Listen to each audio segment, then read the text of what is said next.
Good morning, everybody. I am sorry. I look like crap right now. I just got done with my second job. I'm wore out. I haven't taken a shower in like 5 weeks. I'm kidding. No, it's been like 7 weeks. Um, I'm sorry. I'm just really tired today. But Beyond Faith is back. I am back. Sorry, there was just a lot going on for the past few weeks. It's called life. So I had to take a step back, focus a little bit, but I have continued to write, so I'm ready to make this video. Sam is on her way home right now. I'm trying to film this video before she gets home. I really hope I can get this done before she gets here, so I'm going to try to jump on into it. So this is the next fruit of the Spirit. It's called joy, and I just got to say that I thought it was kind of funny. I was listening while at my second job just now. I just noticed like there's this like really creepy looking doll over here.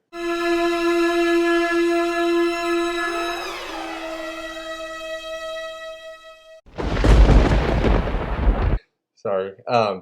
While I was at my second job, I was listening to the podcast Cooper Stuff, and I thought it was really interesting how while I was listening to it, he was talking. This was one of his podcasts from last year, but the subject matter that he was talking about was at the beginning of coronavirus. He was talking about joy. I'm like, oh, well, that's appropriate for what's going on today.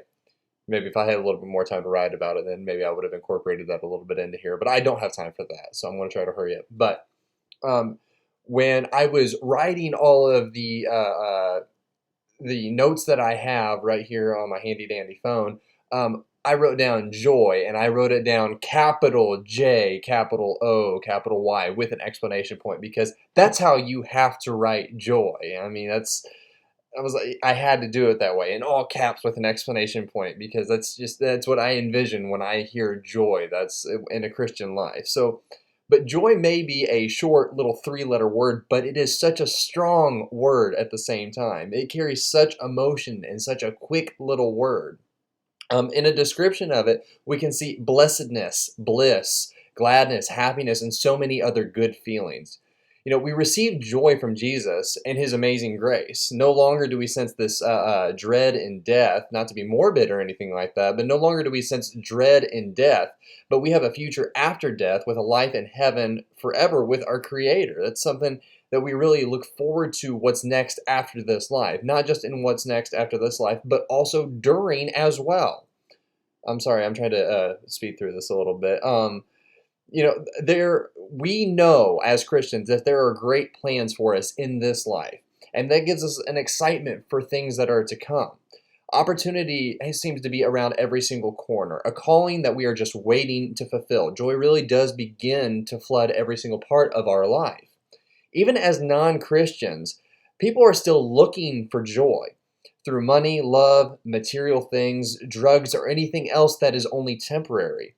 Using a grounded mindset that the world has, they will always be disappointed when their temporary joy is over. However, a permanent joy comes from Jesus. It's not of this world, and it is eternal because it comes from our forever eternal Father in heaven. Even crazier is the cost of that joy. Nothing. It's completely free. All we need to do is ask Jesus into our hearts, and this is just an extra that comes with being a follower of Jesus. One of the fruits of the Spirit is joy. The world wants to put a cost on happiness. In reality, money can't buy true joy. I mean, that only comes with Jesus and having Him in our life. In John 15:11, it says, "These things I have spoken to you, that my joy may remain in you, and that your joy may be full." Jesus loves it when we have His joy in our life. Because in the last video, we kind of talked about love, Jesus love.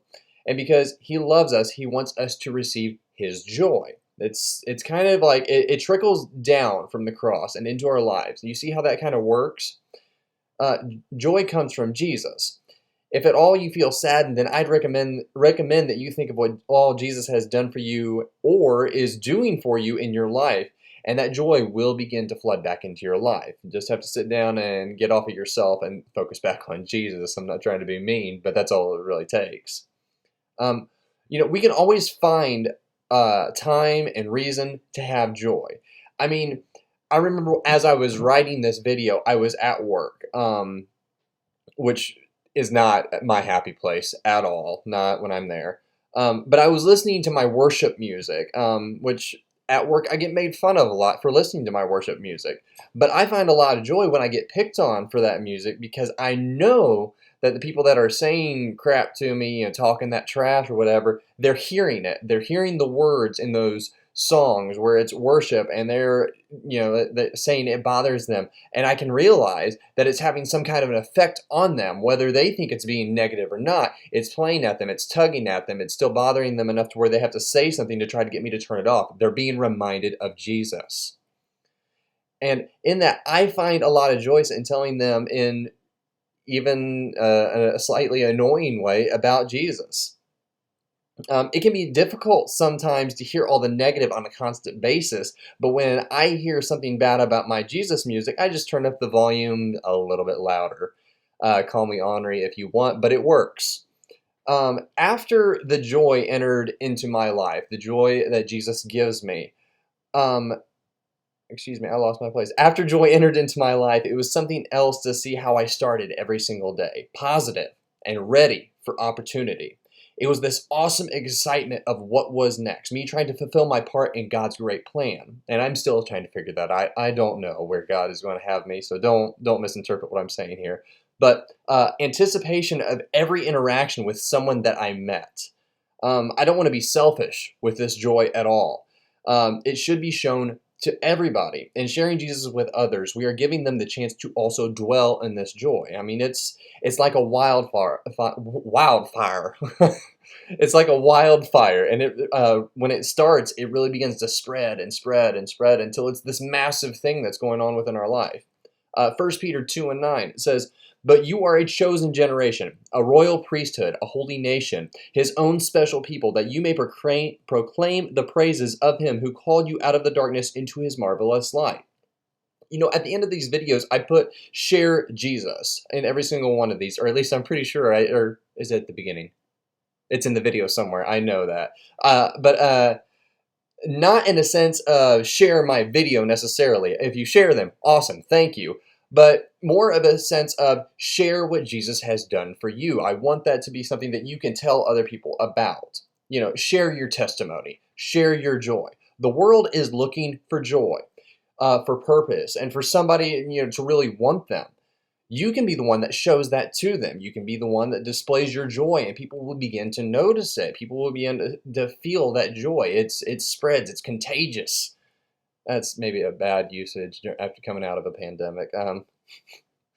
All right. So that was kind of the ending of the notes that I had up to recently. But what I want to do right now is I want to kind of flip this around just a little bit, real quick. Now let's talk about finding joy while in a dark place. What do I mean? I mean, like, if you were at a point where you feel down or you have been dealing with struggles, it's kind of something that I've been dealing with a lot here lately, especially going into a job. It's hot, it's miserable, I can't hardly stand it. But you can find joy in your darkness and your dark place.